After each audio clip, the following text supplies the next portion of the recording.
தீப கொப்பரையின் சிறப்புகள். இந்த மகா தீபம் ஏற்றுவதற்கு செம்பினால் ஆன கொப்பரை பயன்படுத்தப்படுகிறது. இது செம்பு தகடு மற்றும் பஞ்சலோகத்தால் ஆனது. ஆகம விதிகளின்படி இந்த கொப்பரை 5½ அடி உயரமும் 4 அடி மேல் பாகமும் 2 அடி கீழ்ப்பாகமும் கொண்டிருக்கும்.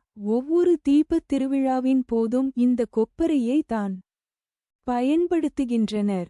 இதற்கு காடா துணி திரியாக பயன்படுத்தப்படுகிறது. 2000 மீட்டர் காடா துணி வரை கொப்பரைக்கு பயன்படுத்த தயாரிக்கப்படுகிறது.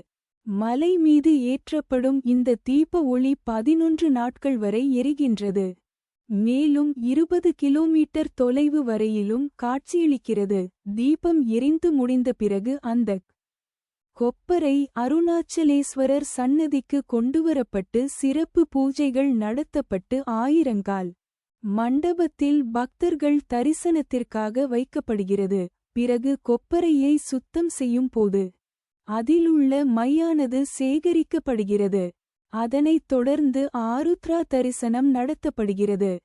அந்த சமயத்தில் சிவகாமி மற்றும் சமேத நடராஜருக்கு அந்த மை சாத்தப்பட்டு பின்பு கோவில் நிர்வாகம் சார்பில் தீபமையானது பக்தர்களுக்கு பிரசாதமாக வழங்கப்படுகிறது.